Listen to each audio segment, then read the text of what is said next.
বিসমিল্লাহির রহমানির রহিম আলহামদুলিল্লাহি রাব্বিল আলামিন ওয়াস সালাতু ওয়াস সালামু আলা সাইয়্যিদিল মুরসালিন নবিয়িনা মুহাম্মদ ওয়া আলা আলিহি ওয়া সাহবিহি আজমাইন আম্মা বা'দ।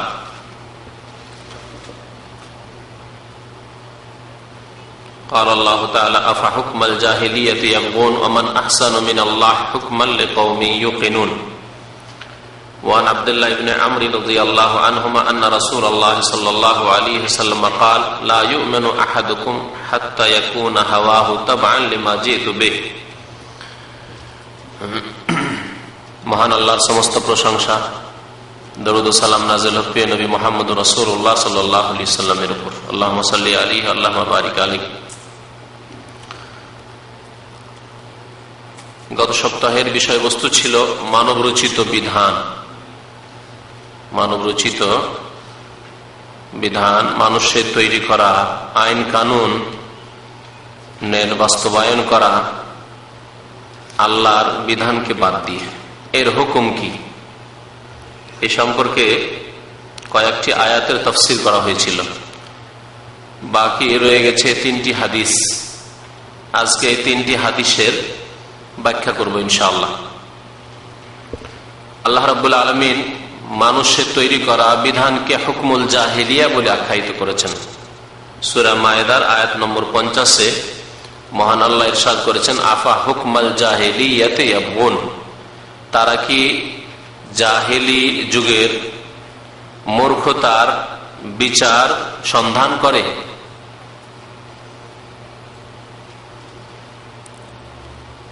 মহান আল্লাহ সৃষ্টি করেছেন, আমাদেরকে সৃষ্টি করেছেন, সারা বিশ্বে সবকিছুই সৃষ্টি করেছেন। তিনি হচ্ছেন খালেক, সৃষ্টিকর্তা। সুতরাং তিনি ভালো জানেন যে মানুষের জন্য কল্যাণকর বিধান কি হইতে পারে। তাই মানুষের জন্য আল্লাহ রাব্বুল আলামিন তার বিধান নাযিল করেছেন, শরীয়ত নাযিল করেছেন, যা আল কোরআনুল কারীম, এবং তার ব্যাখ্যা হচ্ছে নবী করিম সাল্লাল্লাহু আলাইহি সাল্লামের হাদিস। মহান আল্লাহ ওয়াহির মাধ্যমে প্রিয় নবী সাল্লাল্লাহু আলাইহি সাল্লামের উপর ওয়াহির দ্বারা এই আসমানি বিধান নাযিল করেছেন, যা মানুষের জন্য যেমন উপযোগী হওয়া দরকার তেমন আল্লাহ নাযিল করেছেন। আর মানুষের জন্য আইন তৈরি করবে, মানব রচিত বিধান তো তাই যে একজন মানুষ অথবা একাধিক মানুষ, কিছু মানুষ সারা পৃথিবীর মানুষের জন্য আইন তৈরি করে, কানুন তৈরি করে। এ হচ্ছে মানুষের বিধান, মানুষের মতবাদ, মানুষের তৈরি করা আইন কানুন। মানুষ হিসাবে সমান, সুতরাং এক মানুষের তৈরি করা আইন অন্য মানুষের জন্য তার মতোই কি করে প্রযোজ্য হতে পারে, কি করে ফলপ্রসূ হতে পারে, কি করে শান্তি নিয়ে আসতে পারে। যেই মানুষের জন্য আইন তৈরি করা হচ্ছে, অর্থাৎ জনসাধারণ ছাড়াও শিক্ষিত অশিক্ষিত সবাই, অল্প কিছু লোক রয়েছে যারা এই আইনগুলি তৈরি করেছে। বাকি সারা বিশ্বের শিক্ষিত অশিক্ষিত সব রকমের মানুষ, বরং অনেক বিচক্ষণ মানুষও সেই আইনগুলি যদি মানে, তাহলে তার মতোই অজ্ঞ। যারা নিজেরা মেনে নিচ্ছে অন্যের আইন, তারা কি জন্য মেনে নিচ্ছে? তাদের যে তারা অজ্ঞ, তারা জানে না। আর তাদের মতোই মানুষের তৈরি করা আইন, তাহলে এই আইন হচ্ছে অজ্ঞদের আইন। মহান আল্লাহ রাব্বুল আলামিন তাই মানুষের তৈরি করা আইন কানুনকে আখ্যায়িত করেছেন হুকমুল জাহিলিয়া বলে। আফা হুকমাল জাহিলিয়াতি ইয়াবগুন, তারা জাহিলি বিচার, মূর্খদের বিচার সন্ধান করে থাকে, মূর্খদের কাছ থেকে সমস্যার সমাধান নিতে চায়। ওমান আহসানু মিনাল্লাহ হুকমান, আল্লাহর চাইতে সুন্দর বিচারকারী আর কে রয়েছে? কিন্তু এই কথা কারা বিশ্বাস করে, এই কথা কারা মেনে নেয়? লিকাউমি ইউকিনুন, যারা বিশ্বাসী জাতি, বিশ্বাসী কওম, যারা আল্লাহ যে সৃষ্টিকর্তা তাতে বিশ্বাসী, আল্লাহ রাব্বুল আলামিন যে আহকামুল হাকিমিন সর্বোত্তম বিচারক তাতে বিশ্বাসী যারা, যিনি আহসানুল খালিকিন আল্লাহ রাব্বুল আলামিন উত্তম সৃষ্টিকারী তাতে বিশ্বাসী যারা, লিকওমিন ইউকিনুন, এই জন্য আল্লাহ রাব্বুল আলামিন বলেছেন। হাদিস আব্দুল্লাহ বিন আমর বিন আস রাদিয়াল্লাহু তাআলা আনহুমা বর্ণনা করেছেন, বলছেন আন্না রাসূলুল্লাহ সাল্লাল্লাহু আলাইহি ওয়াসাল্লাম قال, রাসূলুল্লাহ সাল্লাল্লাহু আলাইহি ওয়াসাল্লাম ইরশাদ করেছেন, লা ইউমিনু আহাদুকুম, তোমাদের কোন ব্যক্তি অতক্ষণ সঠিক মুমিন হতে পারবে না, সঠিক মুমিন হতে পারবে না কতক্ষণ পর্যন্ত, হাত্তা ইয়াকুনা হাওয়াহু তাবাআন লিমা জিতু বিহি, আমি যা নিয়ে এসেছি, কে? রাসূলুল্লাহ সাল্লাল্লাহু আলাইহি ওয়াসাল্লাম, আমি মুহাম্মদ সাল্লাল্লাহু আলাইহি ওয়াসাল্লাম যা নিয়ে এসেছি, তিনি বলছেন তার যতক্ষণ অনুসারী না হয়ে যাবে সেই ব্যক্তির, যে ব্যক্তি মুমিন হতে চায় সেই ব্যক্তির প্রবৃত্তি, সেই ব্যক্তির প্রবৃত্তি, তার মনের চাহিদা, মনের কামনা, মনের বাসনা কি হয়ে যাবে? যা কিছু আল্লাহ রাব্বুল আলামিনের পক্ষ থেকে নবী করিম সাল্লাল্লাহু আলাইহি ওয়াসাল্লাম নিয়ে এসেছেন তার অনুসারী না হয়ে যাবে। হাত্তা ইয়াকুনা হাওয়াহু, তার প্রবৃত্তি যতক্ষণ পর্যন্ত না হয়ে যাবে কি তাবাআন, অনুসারী, লিমা জিতু বিহি, ওই বিধানের যে বিধান আমি নিয়ে এসেছি, আমার আনিত বিধানের যতক্ষণ পর্যন্ত অনুসারী না হয়ে যাবে কোন ব্যক্তি, ততক্ষণ পর্যন্ত সেই ব্যক্তি লা ইউমিন, মুমিন হতে পারবে না। কি বোঝা গেল এই হাদিস দ্বারা? যে আল্লাহ রাব্বুল আলামিনের পক্ষ থেকে যে বিধান এসেছে তা কার উপর নাযিল হয়েছে?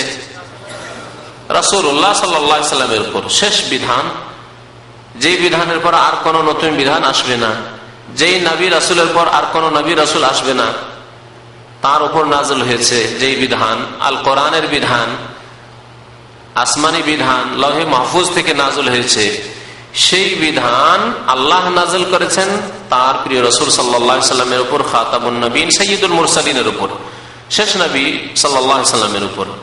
সেই আনিত বিধানের অনুসারী যতক্ষণ না হয়ে যায় মানুষের মনের চাহিদা, কামনা, বাসনা, প্রবৃত্তি, ততক্ষণ পর্যন্ত মুমিন মুসলিম হতে পারবে না। সে ব্যক্তি সমস্যার ক্ষেত্রে হোক, পারিবারিক সমস্যার ক্ষেত্রে হোক, সামাজিক সমস্যার ক্ষেত্রে হোক, আর অর্থনীতির ক্ষেত্রেই হোক, আর রাষ্ট্রনীতির ক্ষেত্রে হোক, সমস্ত ক্ষেত্রে যতক্ষণ পর্যন্ত রাসূলুল্লাহ সাল্লাল্লাহু আলাইহি ওয়াসাল্লামের আনিত বিধানের অনুসারী মানুষের মনের কামনা বাসনা না হবে, মানুষের মন অনুসরণ করবে কাকে?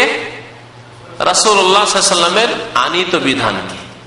জি, ইত্তাবিউ মা উনজিলা ইলাইকুম মির রাব্বিকুম, সূরা আরাফে মহান আল্লাহ ইরশাদ করেছেন, যা তোমাদের জন্য নাযিল করা হয়েছে তোমাদের রবের পক্ষ থেকে, রবের পক্ষ থেকে নাযিল করা হয়েছে, যিনি সৃষ্টিকর্তা, যিনি পালনকর্তা, যিনি প্রতিপালক, তার পক্ষ থেকে নাযিল করা হয়েছে, সেই বিধানের কি করো? অনুসরণ করো। ওয়ালা তাত্তাবিউ মিন দুনিহি আউলিয়া, সেই বিধান ছাড়া অন্য কোন পৃষ্ঠপোষক, অন্য কোন অভিভাবক, অন্য কোন বিধান রচনাকারীর অনুসরণ করিও না।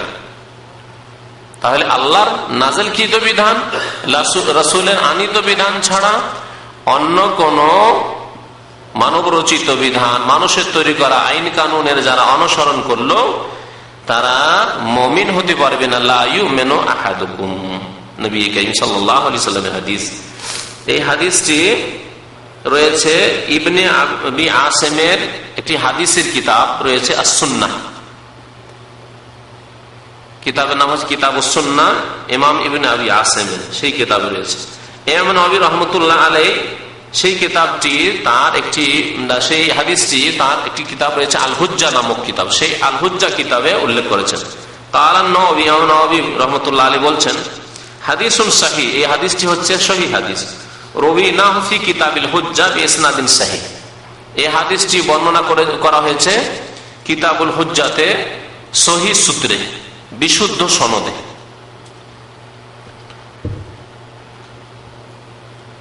এই কথাটি ইমাম নওয়াবির একটি কিতাব রয়েছে, ছোট্ট কিতাব, 40 হাদিস, আল আরবাইন আন নওয়াবিয়া, আরবিতে বলা হয় কিতাবটির নাম হচ্ছে আল আরবাইন আন নওয়াবিয়া, অর্থাৎ ইমাম নওয়াবির সংকলিত 40 হাদিস। এই 40 হাদিসে এই হাদিসটি রয়েছে, আর এই হাদিসের পরে এই মন্তব্যটিও রয়েছে ইমাম নওয়াবী রহমতুল্লাহ আলাইহি যে হাদিসটি সহিহ। আর 40 হাদিস অনেক ভাইদের কাছে আছে, তাতে এই হাদিসটি পাবেন। এই হাদিস দ্বারা স্পষ্ট হলো যে মুমিন হওয়ার জন্য আল্লাহর নাজিলকৃত বিধান, যে বিধান রাসূলুল্লাহ সাল্লাল্লাহু আলাইহি ওয়াসাল্লাম নিয়ে এসেছেন, আর যে বিধান এসেছে ওহী ভিত্তিক, খেয়াল খুশি আসেনি, বরং ওহী ভিত্তিক, ওহীর মাধ্যমে নাজিল হয়েছে। ওমা ইয়ানতিকু আনিল হাওয়া, নিজের পক্ষ থেকেও নবী করিম সাল্লাল্লাহু আলাইহি ওয়াসাল্লাম সেই বিধানের কোনো একটি কথাও বলেননি, বরং যা কিছু এসেছে ইন হুয়া ইল্লা ওয়াহয়ুন ইউহা, সেই বিধান যে ব্যক্তি মানল না, সেই বিধানের তার মন অনুসরণ করলো না, সেই ব্যক্তি মুমিন মুসলিম হতে পারবে না। ওয়াকাল আশ-শাবি, তাবেঈ ইমাম শাবি রাহমাতুল্লাহ আলাইহি বলছেন, কানা বাইনা রাজুলিন মিনাল মুনাফিকিনা ওয়া রাজুলিন মিনাল ইয়াহুদ খুসুমা। একটি আর হাদিস উল্লেখ করছেন যে একজন মুনাফিক আর একজন ইহুদির মধ্যে কোন বিষয় নিয়ে ঝগড়া হয়েছিল। খুসুমা, খুসুমা মানে ঝগড়া, দ্বন্দ্ব, লড়াই। খাসামা ইউখাসিমু মানে হাযানে খাসমান ইখতাসামু ফি রাব্বিহিম, কোরআনে আল্লাহ বলেছেন হাযানে খাসমানে, এই দুইজন প্রতিদ্বন্দ্বী, একে অন্যের প্রতিদ্বন্দ্বী। তো এই দুইজনে দ্বন্দ্ব হয়, ঝগড়া হয়ে যায়। দুইজন কে কে ছিল? একজন ইহুদি, তাহলে সে স্পষ্টই কাফের। আর একজন কি? গোপনীয় কাফের, মুনাফিক, মানে নামধারী মুসলমান, কিন্তু তার অন্তরে ঈমান ছিল না, তার অন্তরে ঈমান ছিল না, মুনাফিক। মুনাফিক যে মুসলিমদের অন্তর্ভুক্ত, কিন্তু অন্তরে ঈমান নেই, আল্লাহ পরকালে বিশ্বাস নেই, জন্মসূত্রে শুধু মুসলিম, ইসলাম দ্রোহী, তার ইসলাম দ্রোহী ইহুদি নাসারার চাইতে বেশি ক্ষতিকর। কিন্তু কারণ এই ঘরের শত্রু, ঘরের শত্রু যত বেশি ক্ষতি করতে পারবে, পরের শত্রু অত ক্ষতি করতে পারবে কি? পরের শত্রু আপনার বাড়ির দরজার কাছে ঘোরাঘুরি করে, আরে এই লোকটি অজানা লোক এখানে কেন ঘোরাঘুরি করছে, এত রাত্রে কেন এই লোকটি ঘোরাঘুরি করছে, ঠিক না? হ্যাঁ, এই সময় কেন, নির্জনতার সময়, আমার কোনো লোকজন নেই, এই সময় কেন ঘোরাঘুরি করছে আমার বাড়ির আশেপাশে? তাহলে বাইরের কোনো অচেনা লোক যদি কোনো শত্রু মনে হয়, তাহলে আগেই সজাগ, কি ব্যাপার?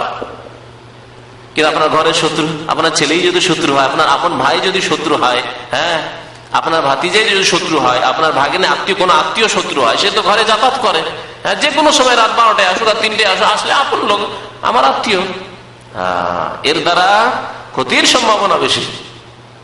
এইরকম শত্রুর দ্বারা ক্ষতির সম্ভাবনা বেশি। এজন্য ইহুদি চাইতে, নাসারা খ্রিস্টান চাইতে, অন্য কাফের অমুসলিম চাইতে বেশি ক্ষতিকারক হচ্ছে মুনাফিক। মুনাফিকের উদাহরণ হচ্ছে সাপ কেউ পকেটে করে নিয়ে আছে, বা হাতের যে আস্তিন আছে, আস্তিনের মধ্যে সাপ ঢুকে আছে। সাপ বিচ্ছু যদি হাতের আস্তিনের মধ্যে ঢুকে থাকে, ওই রকম হচ্ছে মুসলিম সমাজে মুনাফিক। মুসলিম সমাজের ঘরে ঘরে ঢুকে আছে, বাবা নামাজ পড়ে, আর এক ভাই নামাজি মুসল্লি, আরেক ভাই বড় মুনাফিক। তা ধরা মুশকিল এরকম শত্রুকে, যে এরকম শত্রু যে ক্ষতি করছে ঘরে বসে বসে মুসলিমদের, মুসলিম সমাজে বসে বসে, মুসলিম দেশে বসে বসে, এইরকম চোরকে, এইরকম ডাকাতকে, এইরকম ইসলাম দুশ্মনকে ধরা মুশকিল। তো এই ইহুদি কি করেছিল দেখুন। এই জন্য মুনাফিকের শাস্তি, আবার মুনাফিক দুই প্রকার মনে রাখবেন, হ্যাঁ, 2-4টি মুনাফিকের লক্ষণ পেলেই যে মুনাফিক আরো তাকে বড় শাস্তি ইহুদি নাসারার চাইতে খারাপ করে দেবেন তা নেই। মুনাফিক কত প্রকার? হ্যাঁ, কত প্রকার বললাম? 2 প্রকার। কে বলতে পারেন মুনাফিক 2 প্রকার? হ্যাঁ, কিছু সিফাত আছে, ঠিক আছে, কিন্তু মুনাফিককে এভাবে আর কেউ বলতে পারেন এই সম্পর্কে কিছু?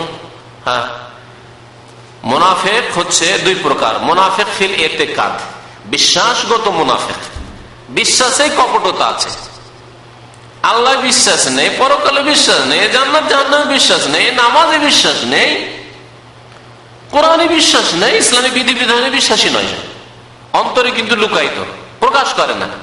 ইহুদি নাসারা কাদবাদাতিল বাগদাউ মিন আফওয়াহিম, তারা প্রকাশ করে ফেলেছে যে তারা কোরআন মানে না, পরকাল মানে না, তারা রসুল মানে না, মুহাম্মদ মানে না, কাবা মানে না, কিবলা মানে না, ঠিক না? খুব প্রকাশ করে ফেলেছে। কিন্তু মুনাফিক যে অন্তরের মুনাফিক, সে কিবলা মানে না এই কথা প্রকাশ করে না, নামাজ রোজা হজ যাকাত এই কথা প্রকাশ করে না, গোপনে রেখেছে, ভিতরে ঢোকা আছে তার। এই মুনাফিক ফিল ইতিকাদ, আকীদার মুনাফিক, বিশ্বাসগত মুনাফিক, কপট। আর আরেকটা হচ্ছে মুনাফিক ফিল আমাল, কর্মগত মুনাফিক।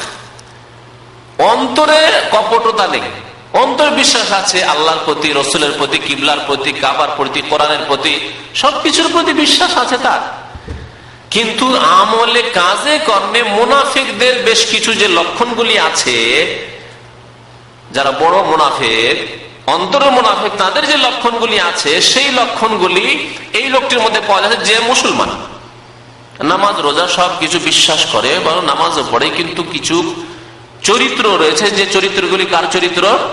মুনাফিকের চরিত্র। যেমন মুনাফিকের চরিত্র নবী সাল্লাল্লাহু আলাইহি ওয়াসাল্লাম বলেছেন, আয়াতুল মুনাফিক সালাসুন, মুনাফিকের চরিত্র হচ্ছে তিনটি। এই যে হাদাসা কাযাবা, কথা বললে মিথ্যা বলা। তাহলে একজন লোক নামাজও পড়ে, রোজাও রাখে, হজ যাকাতও করে, আর সব অনেক কিছুই করে, ইসলামের ফরজ ওয়াজিব আদায় করে, কিন্তু কথা বললে মিথ্যা বলে। তাহলে কি বড় মুনাফিক না ছোট মুনাফিক? ছোট মুনাফিক। মানে মুনাফিকের বহু গুণ। যে অন্তরের মুনাফিক, সে অন্তর থেকে মিথ্যা বলেছে, বলে লা ইলাহা ইল্লাল্লাহ মুহাম্মাদুর রাসূলুল্লাহ, আমি মুসলমান, কিন্তু আসলে মুসলমান নাই। ওই গুণটি এর মধ্যে চলে এসেছে, তাই না? ও কলেমার ক্ষেত্রে মিথ্যুক বড় মুনাফিক, আর ছোট মুনাফিক কথাবার্তা মিথ্যুক। কলেমার ক্ষেত্রে সে মিথ্যুক না, কলেমাটা রাত ঠিক আছে, মানে সত্যি অন্তর থেকে কলেমার শাহাদাত দিয়েছে, সে মুসলমান, নামাজটা পড়ে অন্তরের সততার সাথে, কিন্তু কথায় কথায় মিথ্যা কথা বলে, কাজে কর্মে মিথ্যা কথা বলে, ব্যবসা বাণিজ্যের ক্ষেত্রে মিথ্যা কথা বলে, মিথ্যা লিখে, ওয়াইদা ওয়াদা আখলাফা, ওয়াদা করলে ওয়াদা খেলাফি করে। মুনাফিক ওয়াদা করে যখনই বলেছে আশহাদু আল্লা ইলাহা ইল্লাল্লাহ, সাক্ষ্য দান করছি যে আল্লাহ ছাড়া কেউ মাবুদ নেই, যে বড় মুনাফিক, অন্তরের মুনাফিক, সেখানে কিন্তু ওয়াদা খেলাফি করেছে। এখানে সাক্ষ্য প্রদান করলো, আর ভিতরে মুনাফিকই আছে, তার মানে সে এই সাক্ষ্য আসলে দেয়নি, ঠিক না? ওই গুণটি ছোট ক্ষুদ্র আকারে হইলেও কাবিরা গুনাহ। কি করলো? ওয়াদা করে ওয়াদা খেলাফি করে।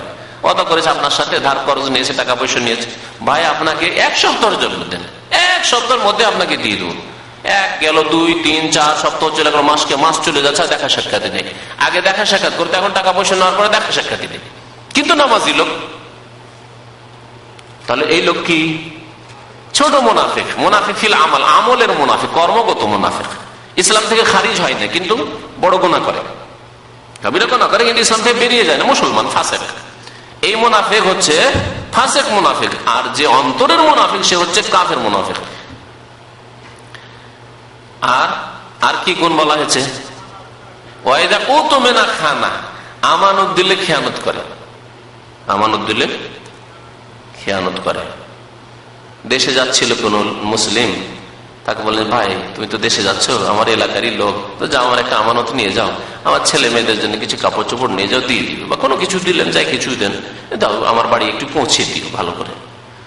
নিয়ে যাওয়ার পরে তার মাল সামান তো গেল, কিন্তু আপনার মাল সামান এয়ারপোর্টে হারিয়ে গেল। বুঝতে পারলেন? হারিয়ে গেল, তার বাড়ির সব কিছুই গেল, তার যে মাল আছে, লেগে যায়, সব গেল, কিন্তু আপনারটি হারিয়ে গেল। ভাই আপনারটি দিতে পারিনি, হারিয়ে গেছে।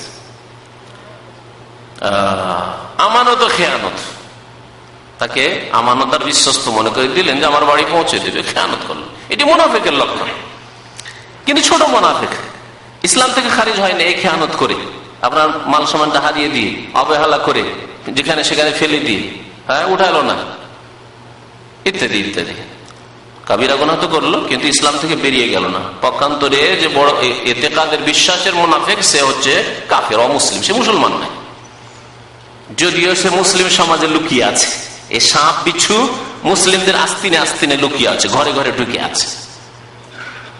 ওই বড় মুনাফিক সম্পর্কে আল্লাহ রাব্বুল আলামিন বলেছে, ইন্নাল মুনাফিকিনা ফিদ দারকিল আসফালি মিনান নার ওয়া লান তাজিদা লাহুম নাসীরা। নিশ্চয়ই মুনাফিক জাহান্নামের সর্বনিম্ন স্তরে অবস্থান করবে, জাহান্নামের সবচাইতে নিচে স্থানে অবস্থান করবে। ইহুদি, নাসারা, কাফের, মুশরিক, যত মুশরিক পত্তলিক আছে সবার নিচে বসবাস করবে জাহান্নামে কে? মুনাফিক, যে অন্তরের মুনাফিক। আর যারা আমলের মুনাফিক, তাদের মুনাফিক যদি খুব বেশি হয়ে যায় তখন তাদেরকেও জাহান্নামে যেতে হবে, যদিও চিরকালের জন্য না হয়, তার বহুকালের জন্য যেতে হবে অবশ্যই, কিছু কালের জন্য যেতে হবে অবশ্যই, যদি আল্লাহ না মাফ করেন তাদের এইসব কাবিরা গুনাহ। তাহলে মুনাফিক দুই প্রকার, সব মনে রাখবেন। একটি দুটি গুণ কারোর মধ্যে মুনাফিকি যদি পাওয়া যায়, ওয়াদা খেলাফি পাওয়া যায়, বিশ্বাসঘাতকতা পাওয়া যায়, ইত্যাদি ইত্যাদি, মিথ্যা কথা বলে, তাহলে মুনাফিক বলে আখ্যায়িত করা ঠিক নয়। যে মন মানসিকতা অনেক মুসলিমদের আছে, কারো একটু দোষ পেলে তুমি মুনাফিক, খবরদার না, এরকম গালি দেবেন না। এগুলো হচ্ছে ধর্মীয় হুকুম। ধর্মীয় হুকুম দ্বারা এমনি তো গালি দেওয়া সেবাবুল মুসলিমে ফুসুকুন, সে মুসলমান কিনা? এখন বলে সে মুসলমান, ফাসেক হলেও সে কি মুসলমান।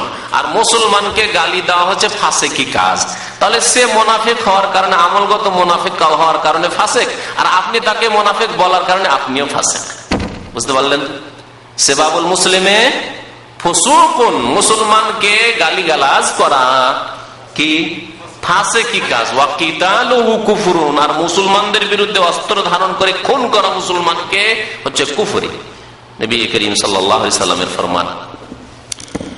তো এই মুনাফিক তাহলে বুঝতে হবে যে এই মুনাফিক কোন মুনাফিক ছিল? অন্তরের মুনাফিক, বড় মুনাফিক।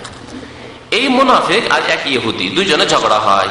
ফাকাল ইহুদি, ইহুদি বলে না তাহাকামু ইলা মুহাম্মাদিন সাল্লাল্লাহু আলাইহি ওয়াসাল্লাম, আল্লাহ রাসূলের জামানা ছিল সাল্লাল্লাহু আলাইহি ওয়াসাল্লাম, নবী সাল্লাল্লাহু আলাইহি ওয়াসাল্লামের জামানা। ইহুদি কিন্তু জানে যে আমরা যদিও ঈমান নিয়ে আসিনি, মুসলমান হইনি, কিন্তু মুহাম্মদ সাল্লাল্লাহু আলাইহি ওয়াসাল্লাম চাইতে সাধু মানুষ, ভালো মানুষ আর দুনিয়াতে নেই। নাই বিচারক, আল্লাহকে ভয় করেন তিনি। কারণ কোরআনে আল্লাহ বলেছেন ইহুদিদের কথা, বদমাইশদের কথা বলেছেন, ইয়ারিফুনাহু কামা ইয়ারিফুনা আবনাহু আল্লাযীনা আতাইনাহুমুল কিতাবা ইয়ারিফুনাহু কামা ইয়ারিফুনা আবনাহু, যাদেরকে আমি কিতাব দান করেছি, তাওরাত দান করেছি, তারা আমার প্রিয় নবী মুহাম্মদ সাল্লাল্লাহু আলাইহি সাল্লামকে ওইভাবেই চেনে যেমন তারা তাদের সন্তান সন্ততিকে চেনে। তাহলে ভালো করেই জানতো যে মুহাম্মদ সাল্লাল্লাহু আলাইহি ওয়াসাল্লাম শেষ নবী, কিন্তু হিংসা করে তারা ঈমান নিয়ে আসে। আমাদের বংশে কেন আসলো না? হ্যাঁ, ইসরায়েল গোত্রে কেন আসলো না? ইসমাইল গোত্রে কেন আসলো? মক্কায় কেন আসলো? আমাদের এলাকায় কেন আসলো? জাতীয়তা, হিংসা, বিদ্বেষ। অথচ তারা জানতো যে শেষ নবী আগমন করে গেছেন।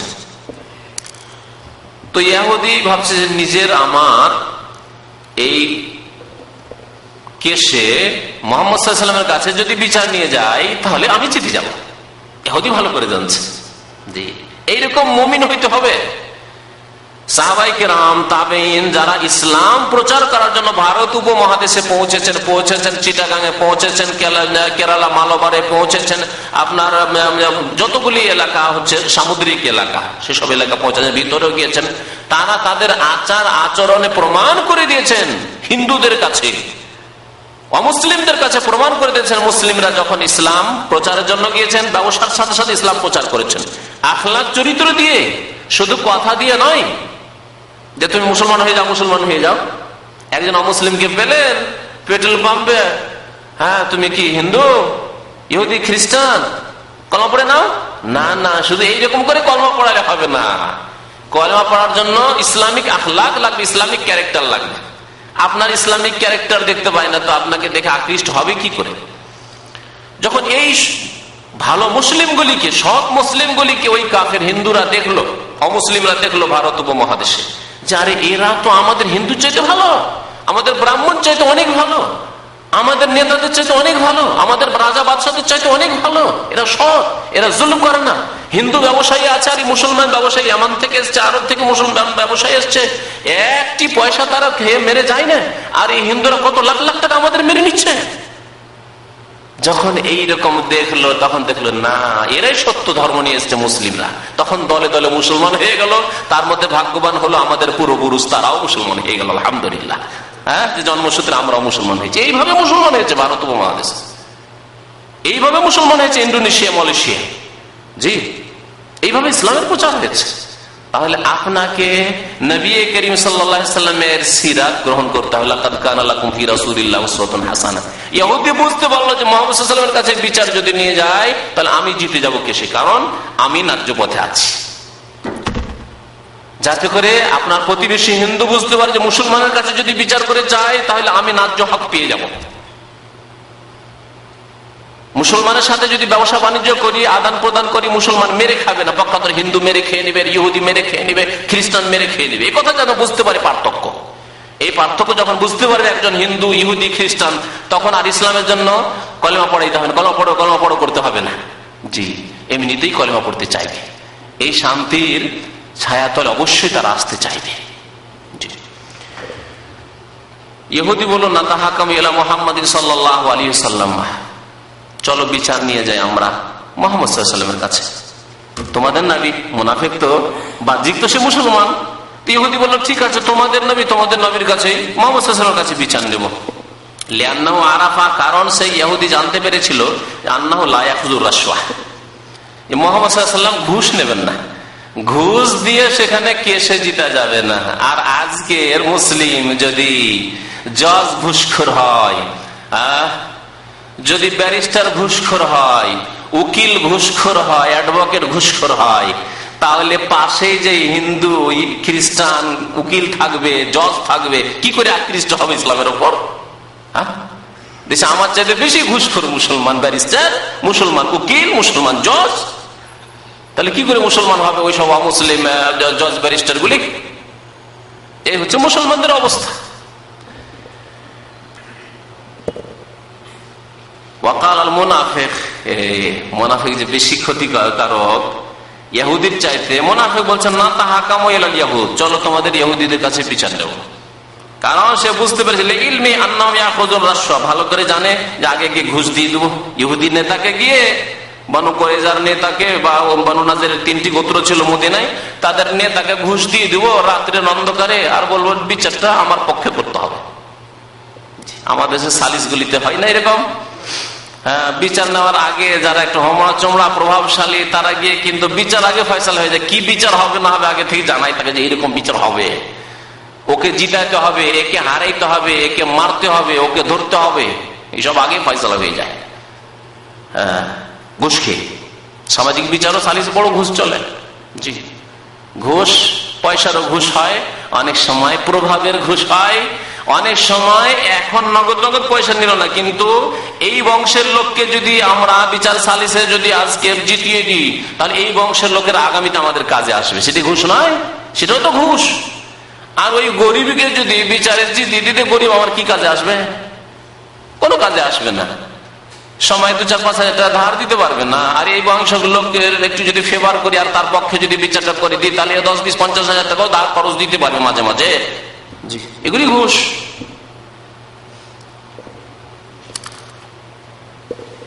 মুনাফিক বলল যে ইহুদিদের কাছে বিচার নেব। ফাত্তাফাকা আলা ইয়াতিয়া কাহিনান ফি জুহাইনা, তারপরে দুইজনের সমস্যার সমাধান কিভাবে হলো? দুইজন দুই দিকে টান দেয়। একজন বলে চলো মুহাম্মদ সাল্লাল্লাহু আলাইহি ওয়াসাল্লামের কাছে যাই, আরেকজন বলে জানা চলো ইহুদিদের কাছে যাই। শেষকার বলছে না, কোনোটাই নেওয়া হবে না। তাহলে কি করবো? চলো একজন গণকের কাছে যাই, জুহাইনা বংশের এক গণকের কাছে বিচার করতে যাবো না। হয়তো কোনো মালধন, কোনো বস্তু নিয়ে ঝগড়া চলে, যেটি বলছে আমারও, বলছে আমার, একটা মোবাইল নিয়ে যদি ঝগড়া হয় আজকাল, হ্যাঁ এই আমার ওই আমার, এরকম ধরনের। তো গণকের কাছে গেলে কুফুরি আকীদা তখন ছিল এরকম। আজকাল অনেক মুসলমানের গণকের কাছে যায়, চুরি হয়েছে চলে গেল হাত দেখাইতে, চলে গেল সে ওই কি পাবে, হ্যাঁ চাল পড়া খাওয়াইবে, আমাদের চাল পড়া খাওয়াই। যে চুরি করেছে তার মুখ শুকিয়ে যাবে আর দাঁত একেবারে চেপে ধরে নেবে আর চোর ধরা পড়ে যাবে, এগুলি করাতে যায়। এদের গণক। ইসলামে গায়েব জানার কোনো চাবি কারো কাছে নেই যে কে চুরি করলো চোর ধরা পড়বে, ইসলামে এই তরিকা নেই।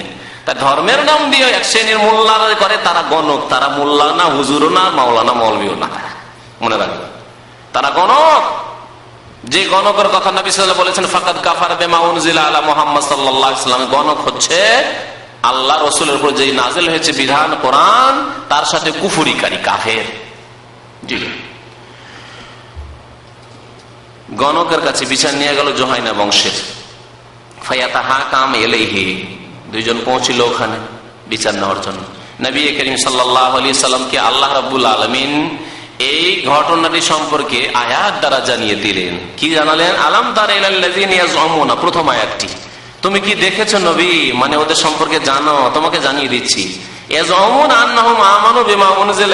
তাদের ধারণা যে তারা তোমার প্রতি ঈমান নিয়ে এসেছে, অর্থাৎ মুনাফিক দাবি করে কি যে আমি মুসলমান হয়েছি। ওমা উনজিলা মিন ক্বাবলিক, আর আপনার পূর্বে যা নাযিল হয়েছে তার প্রতি ঈমানের দাবি করে ইহুদি। ইউরিদুনা ইয়াতাহাকামু ইলা তাগুত, এরা বিচার ফয়সালা নেওয়ার জন্য পৌঁছে গেল কোথায়? তাগুতের কাছে, গণকের কাছে। তাগুতের একটি তাফসীর গণকের কাছে, যে গণক বলতে পারবে যে এটি কার, এই মাল সামানটি কার, গণকের কাছে বিচার নেওয়ার জন্য গেল।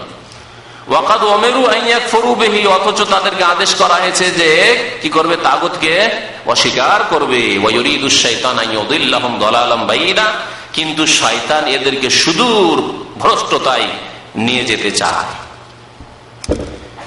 এই ছিল এক হাদিস, যা তাফসীর ইবনে জারীরে রয়েছে হাদিসটি। তৃতীয় হাদিস, এই আয়াতটি সম্পর্কে আরেকটি শানে নজুল বর্ণনা করা হয়েছে। তাহলে এই হাদিসটি হচ্ছে শানে নজুল এই আয়াতের, যে আয়াতটি গত সপ্তাহে তাফসীর করা হয়েছে, সে আয়াতের শানে নজুল যেন সূরা নিসার আয়াত নম্বর 60, তাই না? আর আরেকটি শানে নজুল বর্ণনা করা হয়েছে। শানে নজুল মানে বুঝেন কেউ? আয়াতের শানে নজুল মানে কি? কারণ, আয়াত যে নাযিল হলো তার কারণ বা প্রেক্ষাপট। জি, কারো ওয়াকিলা, কেউ বলেছেন নাযালাত ফি রাজুলাইনি ইখতাসামা, দুইজন ব্যক্তি সম্পর্কে এই আয়াতটি নাযিল হয়। আলোচ্য আয়াতটি কি? ইখতাসামা, যাদের ঝগড়া হয়েছিল। ফাকাল আহাদুহুমা, তাদের দুইজনের একজন বলেছেন নাতারাফা ইলান নবী সাল্লাল্লাহু আলাইহি ওয়াসাল্লাম,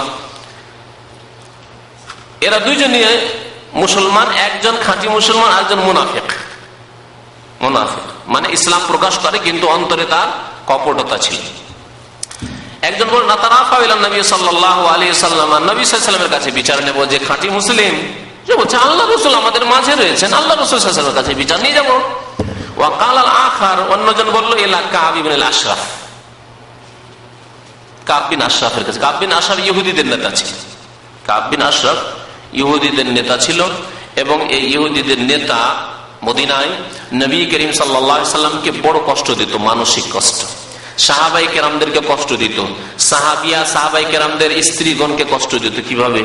তার কাছে গায়িকা ছিল, বেশ কিছু গায়িকা, বড় পয়সাওয়ালা লোক ছিল, পুঁজিপতি মদিনার, সে গায়িকা রাখতো, আর তাদেরকে দিয়ে নাচ গান করাতো, আর কবিতার গান পড়াইতো, যে গানগুলি করতো, গান গাইতো, সেই গানগুলি হতো নবী করিম সাল্লাল্লাহু আলাইহি ওয়াসাল্লামের কুদসাই, নবী সাল্লাল্লাহু আলাইহি ওয়াসাল্লামের আজওয়াজ মুতাহহারাত বিবিদের কুদসাই, নবী সাল্লাল্লাহু আলাইহি ওয়াসাল্লামের মেয়েগণের কুদসাই, নবী সাল্লাল্লাহু আলাইহি ওয়াসাল্লামের সাহাবিয়াত মহিলাদের কুদসা গাইতো। তাদের নবী করিম সাল্লাল্লাহু আলাইহি ওয়াসাল্লাম খুব পেরেশান হয়ে গেলেন তার এই কুদসার কথা শুনে, যে গান গাইছে আর লোকজনকে শোনাচ্ছে কুদসা।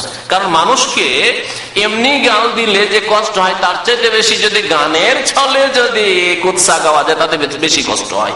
বুঝেন না এটা? বোঝেন না?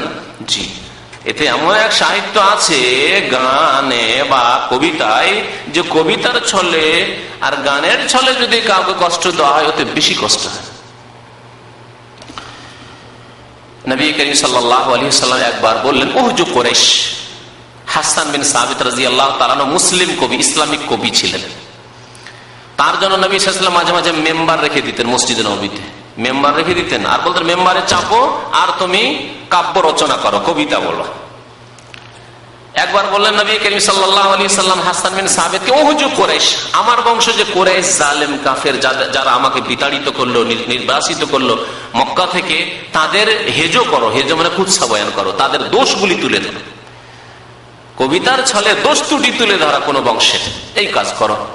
নবী করিম সাল্লাল্লাহু আলাইহি ওয়াসাল্লাম যখন আদেশ করলেন হাসান বিন সাবিত কবিতা পড়ার জন্য প্রস্তুত, নবী সাল্লাল্লাহু আলাইহি ওয়াসাল্লাম বলেন, আমি তো কুরাইশের একজন, আমি তো কুরাইশ বংশের। হাসানকে জিজ্ঞাসা করলেন রাসূলুল্লাহ সাল্লাল্লাহু আলাইহি ওয়াসাল্লাম, কাইফা তাফআলু বি, আমার সম্পর্কে কি করবে? যখন কুরাইশ বংশ ধরে বলবে যে কুরাইশ বংশ এইরকম, যেমন এরকম রোগ আছে, সব দেশে আছে। বাংলাদেশের কিছু কিছু ডিস্ট্রিক্ট, আমাকে নাম ধরার দরকার নাই, কিছু কিছু ডিস্ট্রিক্টের এক শ্রেণীর ভাইরা রয়েছে, নাম ধরে ডিস্ট্রিক্ট ধরে এলাকা ধরে অমুক ডিস্ট্রিক্টের লোকেরা এইরকম, একবারে পাইকারি হারে, অমুক অঞ্চলের লোকেরা এইরকম পাইকারি হারে। যে পাইকারি হারে বলেন, সে এলাকার সৎ লোকেরা আছেন, নেক লোকেরা আছেন, তারা কষ্ট পাবে না? আপনার কথা শুনলে কষ্ট পাবে কি পাবে না? অবশ্যই কষ্ট পাবে। আর 71-এর পরে পাকিস্তানিরা এরকম, এই কথা আমরাও শিখেছি।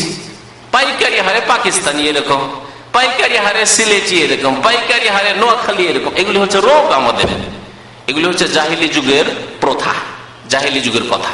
প্রত্যেক অঞ্চলে, প্রত্যেক দেশে, প্রত্যেক জাতিতে ভালো আছে, মন্দ আছে।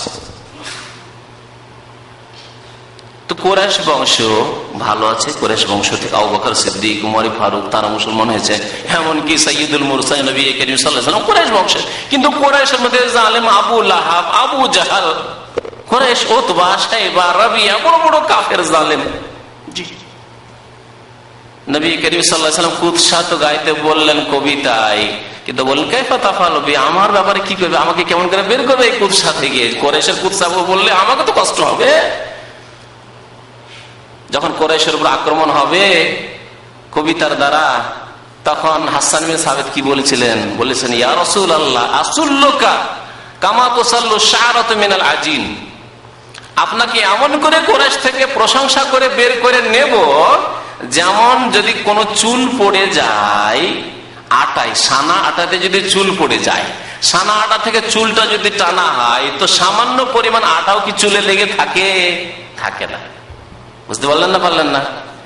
আটা সেনে দেখবেন, একটা চুল ফেলে দেবে, তারপরে চুলটাও তার সাথে সেনে দেবেন, চুলটাকে তারপরে বের করবেন, একটু আটাও চুলে লেগে থাকবে না।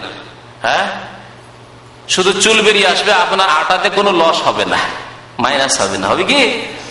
নবী করিম সাল্লাল্লাহু আলাইহি ওয়াসাল্লাম বললেন, হাসান বিন সাবিত, ইয়া রাসূলুল্লাহ আপনাকে এমন প্রশংসা করে টেনে নেব কুরাইশের মধ্য থেকে, যে আপনি একবারে ক্লিন হয়ে, পরিষ্কার হয়ে বেরিয়ে আসবেন, প্রশংসিত হয়ে, মোহাম্মদ মোহাম্মদ হয়ে প্রশংসিত হয়ে, আর কুৎসা হবে শুধু কুরাইশ কাফেরদের। এই কাব বিন আশরাফ যখন খুব এইরকম মানসিক পীড়া আর কষ্ট দেওয়া শুরু করলো, নবী করিম সাল্লাল্লাহু আলাইহি ওয়াসাল্লাম একদিন রাত্রে বললেন, মাল্লে কাব বিন আশরাফ, কে আছে আমার সাহাবীদের মধ্যে যে কাব বিন আশরাফকে আজকে শেষ করে আসতে পারবে? কে আছে এরকম মর্দে মুজাহিদ? মাল্লে কাব বিন আশরাফ। মুহাম্মদ বিন মাসলামা দাঁড়ালেন, আরেকজন সাহাবী, ইয়া রাসূল আনা, ইয়া রাসূলুল্লাহ, আমি আজকে রাত্রে সময় দেন, শুধু আজকে শেষ করে আসছি। বড় নেতা আবার কেল্লার মধ্যে বাস করে, কেল্লা বুঝেন তো না, দুর্গের মধ্যে বাস করে, দুর্গের মধ্যে ঢুকে তাকে মেরে আসতে হবে। জি, ফজরের আজানের পূর্বেই সাহাবী নবী করিম সাল্লাল্লাহু আলাইহি ওয়াসাল্লাম মসজিদ নববীতে এসে হাজির। ইয়া রাসূলুল্লাহ, খুশখবরি, সুসংবাদ, যে কাব বিন আশরাফকে হত্যা করে চলে এসেছি, আলহামদুলিল্লাহ। এইরকম ছিল ঈমান সাহাবায়ে কেরামদের। ইসলাম মুসলিমদের কষ্ট দেবে, ইসলামের শত্রু রাসূলুল্লাহ সাল্লাল্লাহু আলাইহি ওয়াসাল্লামকে কষ্ট দেবে, মুসলিম মহিলাদের, নারীদের নির্যাতন করবে, কষ্ট দেবে, আর সে বুক ফুলিয়ে ঘুরে বেড়াবে পৃথিবীতে না। মাল্লে কাব বিন আশরাফ, আছে কে কাব বিন আশরাফকে হত্যা করার জন্য মর্দে মুজাহিদ? জি, এই কাব বিন আশরাফ নেতার কাছে বিচার নেবে। আরেকজন বলল, সুম্মা তারাফা ইলা উমর, যাই হোক নিষ্পত্তি হলো না। মুনাফিক বলছিল যে কাব বিন আশরাফের কাছে, ইহুদির কাছে যাব, আর যে মুসলিম ছিল সে বলছিল যে নবী সাল্লাল্লাহু আলাইহি ওয়াসাল্লামের কাছে বিচার নিয়ে যাব। শেষ পর্যন্ত সুম্মা তারাফা ইলা উমর, উমর রাদিয়াল্লাহু তাআলা আনহুর কাছে বিচার নিয়ে গেল। এই মুনাফিক ভাবলো যে রাসূলুল্লাহ সাল্লাল্লাহু আলাইহি ওয়াসাল্লামের কাছে যদি বিচার নিয়ে যায়, তিনি রাহমাতুল লিল আলামিন, আর তার কাছে তো ওহী আসে, ব্যাপারটা তো বুঝে নেবেন, আর তার বিচার তো সঠিক হবে, তো আমি তো জিততে পারবো না। মুনাফিক ওমরের কাছে যায়, তোমার কাছে কেন সে যাবে? ভাবছে যে ওমর রাদিয়াল্লাহু কাছে ওহী তো আসে না, আর আমি এমন ভাবে বাকপটু হয়ে বলবো কথাবার্তা যে ওমর রাদিয়াল্লাহু তাআলা রাগী মানুষ, তিনি তখন আমার কথা বিশ্বাস করে নিয়ে ফয়সালা করে দেবেন, জিতে যাবো, এই আশা নিয়ে ওমর রাদিয়াল্লাহু তাআলার কাছে। ফাযাকারা লাহু আহাদুহুম আল কিসসা, তাদের একজন ঘটনাটি বর্ণনা করল। ঘটনাটি বর্ণনা করতে গিয়ে বলল যে দেখেন, বরং আরেকটি বর্ণনা রয়েছে যে রাসূলুল্লাহ সাল্লাল্লাহু আলাইহি ওয়াসাল্লাম এই ক্ষেত্রে তাদের সমস্যা সমাধান একটি দিয়ে দিয়েছিলেন, কিন্তু মনোপুত হয়নি, তাতে খুশি হয়নি সেই মুনাফিক। ঠিক আছে, আল্লাহ রাসূলের কাছে তো এরকম বিচার হলো, তবে এক কাজ করা যাক, একটু ওমরকেও দেখে নি, আপিল করি, সুপ্রিম কোর্টে ফিরে এসে হাইকোর্টে যাবে। বুঝতে পারছেন না?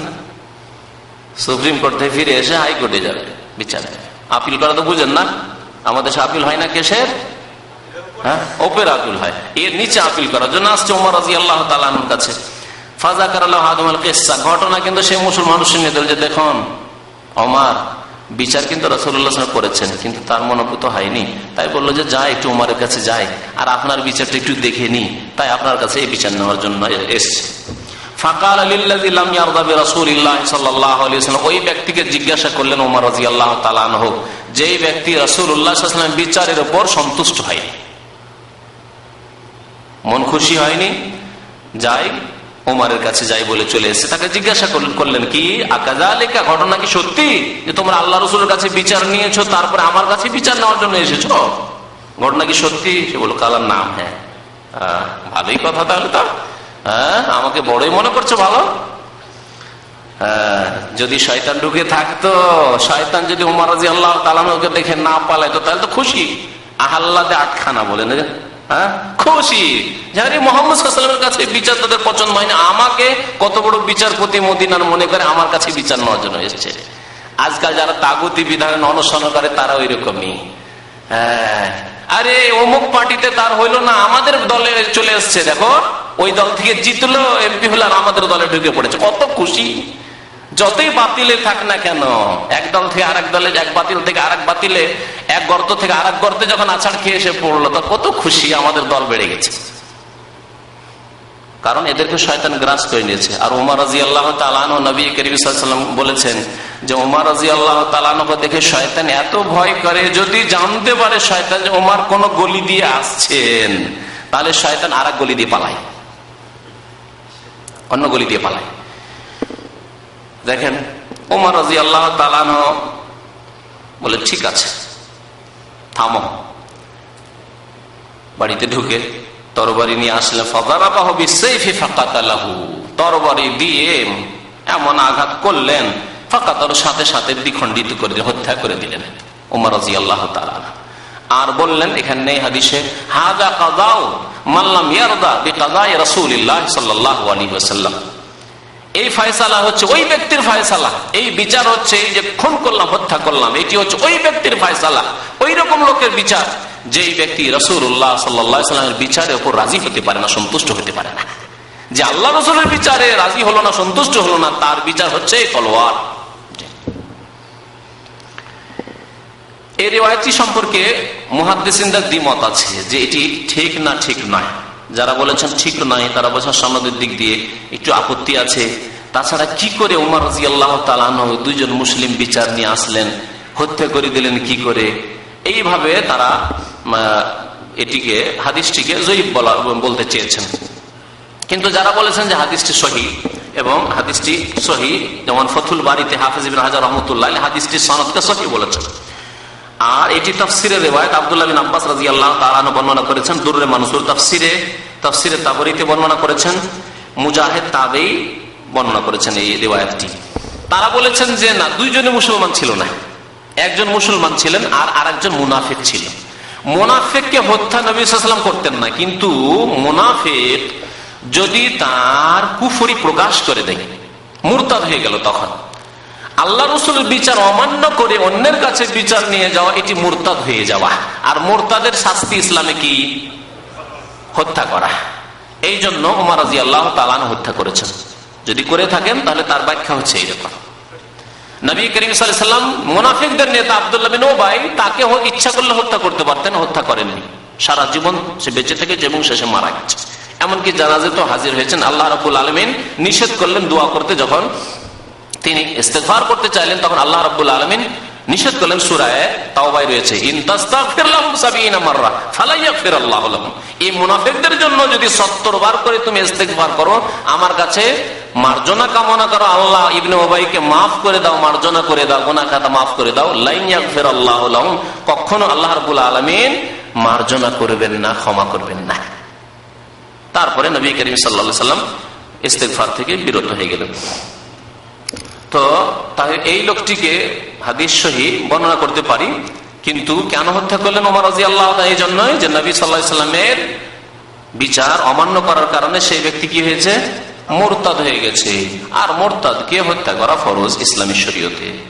আল্লাহ রাব্বুল আলামিন আমাদেরকে যেন নেক আমলের তৌফিক দান করেন। আল্লাহ আমাদেরকে তার নাযিলকৃত বিধান মোতাবেক জীবন যাপনের জন্য তৌফিক দান করেন। আল্লাহ রাব্বুল আলামিন আমাদেরকে মানব রচিত বিধান থেকে বেঁচে থাকার, সতর্ক থাকার এবং অন্য মুসলিম ভাইদেরকে সতর্ক করার জন্য তৌফিক দান করেন। আমিন। ওয়া সাল্লাল্লাহু আলা নবিয়িনা মুহাম্মদ ওয়া আলা আলিহি ওয়া সাহবিহি।